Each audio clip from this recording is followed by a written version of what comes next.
जैसे चमकीला चंदवा सूरजवा हो, अरे ओइसे चमकेले सुंदर बाबू हमार हो। अरे ओइसे चमकेले सुंदर बाबू हमार हो। अपना कॉलेजिया भइले आवेले दुल्हवा हो, अरे घूमी फिरी बैठेले अपना पापा जी के जांग हो। अरे घूमी फिरी बैठेले अपना चाचा जी के जांग हो। हमरा के चाही पापा सोने के मौरिया हो, अरे मौरी पहिरी पापा जाइब ससुराल हो।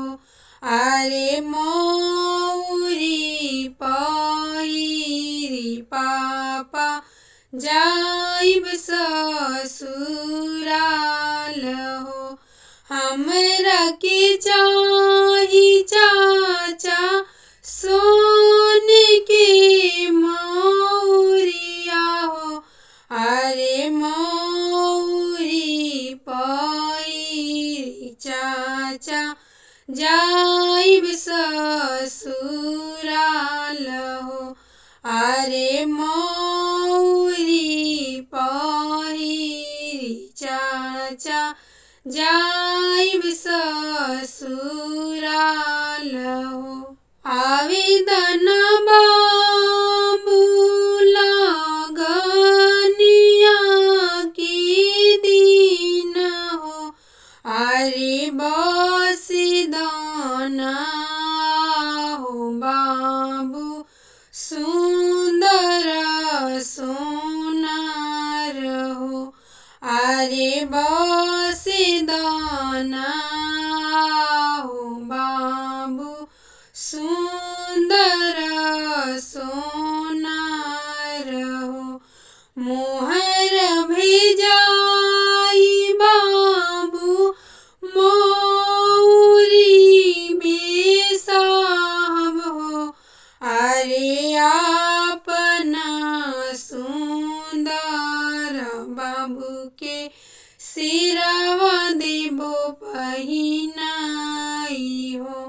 अरे अपना सुंदर बाबू के सिरवा देबो पहिनाई हो। मौरी पहिरी बाबू गइले ससुररिया हो, अरे मड़वा में देखी देखी सासु सरहजलो भइली हो। अरे मड़वा में देखी देखी सासु सरहजलो भइली हो। किया तू आहो बाबू साचवा के साचल हो, अरे किया तू आहो बाबू मलहोरिया के जनमल हो। अरे किया तू आहो बाबू मलहोरिया के जनमल हो। नहीं ससु हम साचवा के साचल हो, अरे नाही सासु हम मलहोरिया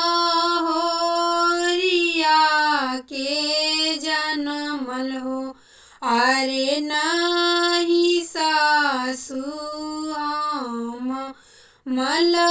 मलहोरिया के जनमल हो माता मैरिया सासु जन्म जे दियाली हो अरे सूरत दियाले भगवान लालन जी अरे सूरत दियाले भगवान लालन जी ई हो दवैया सासु हमरा पापा जी के पास हो अरे चली हो जाई सास